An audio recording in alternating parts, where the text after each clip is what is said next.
indeed. We've all experienced it. In the early service, I pointed out that this week in the Jewish portion of the Torah, there is a chapter about the land and how the land should have a Sabbath. Why should people have all the rest after all? And every 7 years, they were not supposed to plant anything, to let the land rest. And anyone who's an agronomist or a farmer knows that if you farm the same land over and over, it will get tired. It won't grow anything anymore. That's when you add the phosphates and all the other stuff to it. You can force it to keep growing, but it's best to let it go. And every 7 times 7, 49 years, on the 50th year, all the humans' structures and systems were to take a rest. That is, all debts were canceled, all slaves were freed, and all land that was sold back and forth was restored to the original owner. Now, it never quite happened that way.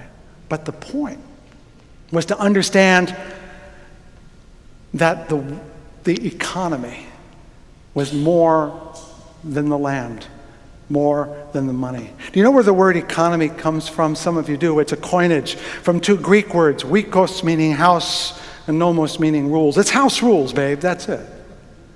It's don't jump on the bed written in dollar signs. The economy says don't leave the door open. The economy says clean your plate. The economy says be nice to each other, and yet we live in a world in which economy is all about numbers and trends and stock markets and credit reports and regulations and banks, when it really comes down to be nice, be fair, be good, which is really, really hard. There's no way to make it easier. So I'm going to tell you a story. It's about the professor. I don't know what the professor's subject was, but this professor was a chain smoker. And so he went to his psychologist professor friend. He's a behaviorist. Do you know what behaviorists are? These are people who say that if you change your behavior, you can change your life. And that means you structure it so that you get different cues, and if you follow certain patterns, you can change your desires, literally. And so the behaviorist professor, philosopher, the behaviorist psychologist, gave his chain-smoking friend a step-by-step guide on how to stop smoking. Do this, don't do that. Wake up here, don't do that. Eat this, don't go there. Changed all his behavior, and he came back, the professor, a month later and said, didn't work. I'm still smoking. And the behaviorist said, well, did you try? And the point of behaviorism is you don't have to try. If you just change all the factors, if you just manipulate all the numbers, if you just move all the rules, we'll all change. But the reality is we have to try to be good. We really have to try to change. You can't do it automatically. T.S. Eliot, in his wonderful, long, and difficult poem, Choruses from the Rock, talks about how people in the modern age dream of systems so perfect that no one has to be good. We have to be good. And the rules do not keep us from being bad. They don't even make us good. You know what they are? What real rules are like, if mama ain't happy, ain't nobody happy. It's an aspiration. Because remember, the word rule is the shorter version of the word ruler. And a rule asks us, do we measure up? When I stand next to the rule, how close do I get to measuring up to its goodness, to its demand? When I stand next to the rules of the house, am I holding up my end of the bargain? When I take out the rules, can I be better at it next time? A rule is meant to ask us, are we doing as much as we can, and can I be better than I have been? It's not meant to slap you down. It's not meant to send you to jail or give you a ticket. It's meant to say, I can do better. We have to try. That's what rules are about, to give you a place to go to. You know, I'm trying to figure this out for liberal religion because I tell people that the shorthand version of liberal religion is, we're the church of you're not the boss of me. But if no one's the boss of you, what are you trying to live up to? What are your rules if there are no rules? Take the last cookie, leave the seat up? Come on, people. There are rules, good ones.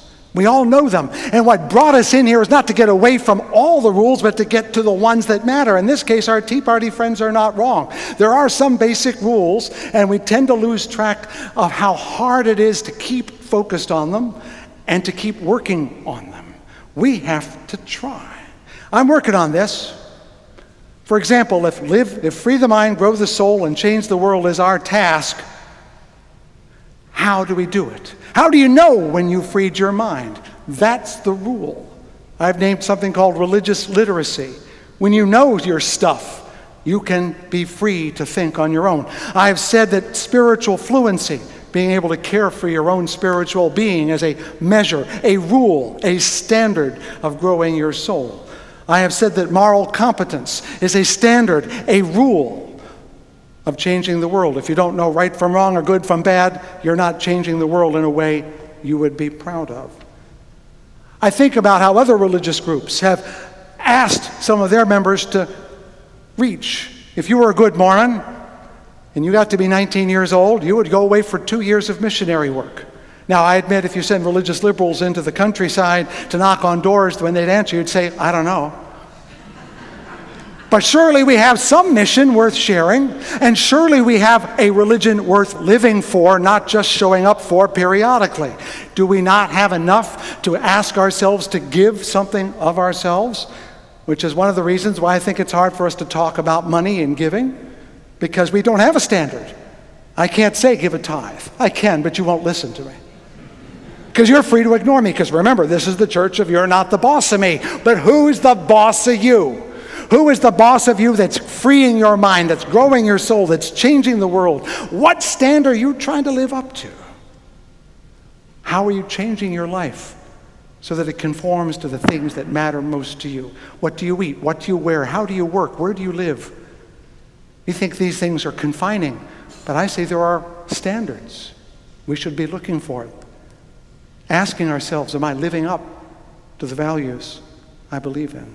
I think we do need them. I think it's hard for us to enter this conversation because we have a very simplistic, too simple sense of freedom, which is, you can't tell me what to do. No, I can't. But you have to tell yourself what to do. And guess what? The future will judge you. The future will judge you, whether you have done something with your life. This is our challenge, friends. To find rules that do not hold us back but inspire us. To find laws that liberate us, do not confine us. I think that's what the Gospel of John is about. In the Christian church this morning is a long passage about Jesus being the shepherd, and you have to go through him to get into the gatefold. And we don't like that passage, and I understand why we don't. It says some people get in and some people get left out, and if you behave and you're compliant and you do what Jesus says, you'll get to go to heaven. And that really is one of the messages, but it's not the only message. The other message is that when you aim for something, you are more likely to achieve it than if you wander about. And at the end of that passage, in John, that difficult passage, he says, I came that they may have life and have it abundantly. You all want an abundant life. You want a life that's full. And I don't mean just full of fun and full of food and full of travel and full of experiences you will treasure. You want a life that makes a difference to you and others. You have children perhaps or work, but you want a life that is so full that when you get to the end of it, and we're all going to get to the end, we can look back and say, I held up my part of the sky. I ran the race. I did what I could. And unless there is something to pull you on, if there's not a rule, a standard that you want to accomplish, you will just be a wandering sheep in the middle of the meadow, and we all know that after the sheep gets fat enough, where it's going to go. Go somewhere with your life. Some weeks ago, I found a few words that we shared during the affirmation that were by Clarence Skinner, a great Universalist preacher who said, it must be greatness or perish. That's the only choice we have in life. And in fact, it's not the choice at all, because we're going to perish anyway. Why not be great? Why not be a great church? Why not be a great faith? Why not have a great life? And I don't mean a fun life. I mean a life that was full of living, that was so full that it outlived you. If we as a church intend to survive, and I got to tell you, I never served a church for the purpose of killing it. If liberal religion itself is to survive, and I didn't sign up for a losing side, even though it sometimes feels like I've been rooting for the Cubs for my whole life, the only choice is greatness. The only choice is greatness. Why not be great? I'm done. And amen. Comrades, the answer to that question, how to be great, lies in the next hymn. It's all a setup, yeah. Though I may speak with bravest fire, words from the Apostle Paul for everybody to love.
Spirit of the world longs to be made whole, and we in our search for greatness can make whole the hearts of those within us and around us.